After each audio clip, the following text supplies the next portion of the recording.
Hello everybody, and welcome back to my YouTube channel.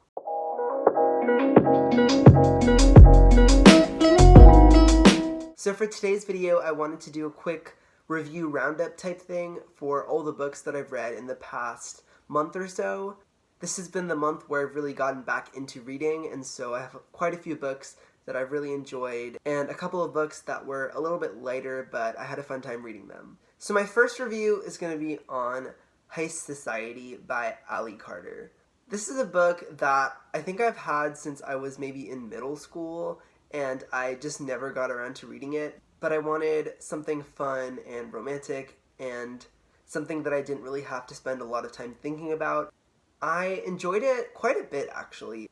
I thought the romance was really cute, and I think the heist element added a lot of fun to it as well. It was definitely not anywhere near the top of the best books I've ever read or anything like that, but it really did serve its purpose, which was a fun, light read. After reading that, I decided that I wanted to read another book by Ali Carter. I have a couple of the first books in some of her other series, but I got one of her standalones from my library online, and it's called Not If I Save You First. I actually like this so much more than I thought I would. It's a romance set in Alaska about the daughter of a Secret Service agent and the first son of the United States, so the son of the President of the United States. And I don't want to spoil too much, but it was so fun. It had me hooked the whole way through. It combined a lot of different genres, from romance to thriller to survivalist, and I just thought it was really cute. It was really well written as well, and there were lots of twists and turns that I didn't actually see coming. The next book I want to talk about is a middle grade fantasy called Breadcrumbs by Anne Ursu.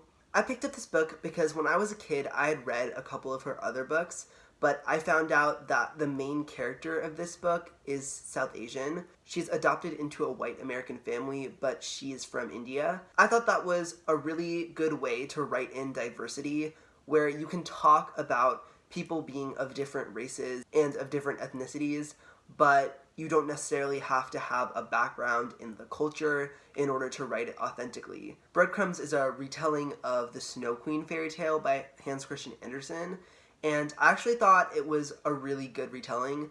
I think it incorporated a lot of the elements of the original that if you really truly know the original, you'll recognize immediately, but it also brought more than enough of its own stories and its own interpretation. I really loved the world that the author created, and I think that while it does fall into a lot of tropes, and of course it is a middle grade book, so it's not necessarily targeted to my age range, I still thought that it was very well done. There were some side characters and side storylines that felt like they could be fairy tales in their own right, which I thought was really cool. So I recently reread the original Selection trilogy and a couple of the short stories that accompanied the trilogy. I did this reread because I found out that Netflix is making a Selection movie, and so I wanted to kind of remember what this Selection series was about and get myself prepared and hyped for the movie. I actually really enjoyed my reread of the Selection trilogy. I didn't remember everything, but I remembered enough of the love triangle that reading it for a second time, I kind of had a different perspective on things. Looking back, I feel like the Selection was actually very unique with its idea and its story, combining dystopia with romance and with kings and queens and princesses. I think that that is much more of a trend now than it was when the Selection series was written. I feel like the Selection for me is definitely a guilty pleasure. I think that sometimes it tries to be a little bit too deep and say things about society that it doesn't really need to. It definitely felt a lot more like a fluffy romance read to me. I do think that the love triangle and a lot of the main character, America's inner monologue, did get a little bit tiring after a while, and it didn't always make the most sense, but again, for a quick read, it was very fun and definitely took my mind off things. I recently read Trevor Noah's Born a Crime on audiobook, and it was actually the first audiobook that I've ever enjoyed reading. Trevor Noah is a comedian, so he infused the story with his voice, his comedy, and it felt just like he was telling his life story to me, and I was sitting there listening to it. I think Born a Crime tells you a lot about apartheid and how apartheid worked and how apartheid was perpetuated for many, many years, even though it didn't make a lot of sense. It didn't make any sense at all. I think there are a lot of great takeaways that he provides. Another audiobook that I read recently was Becoming by Michelle Obama. I feel like Becoming opened me up to Michelle Obama's world and all of the things that she's done in her life. It gave me not only a better view of her as a leader and as the First Lady, but also as a human being. I think her life story is so incredibly interesting, and she tells it so well. You can really hear the wisdom in her voice. The last book that I want to recap for you in this review is Straight, The Surprisingly Short History of Heterosexuality.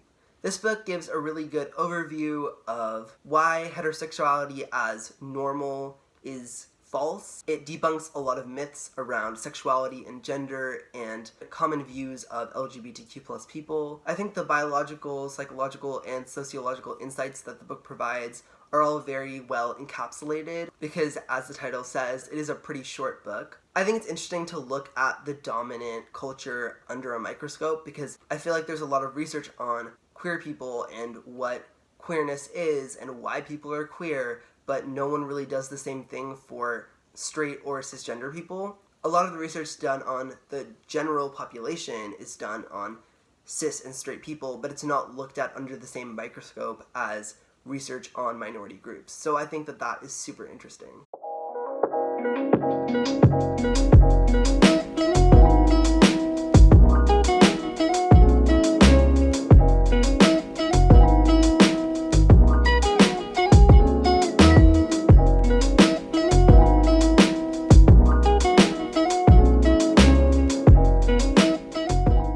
I hope you enjoyed this review roundup, and let me know if there are any books that you would like me to read and review in the comments. If you have any other ideas on what my future videos should be, let me know.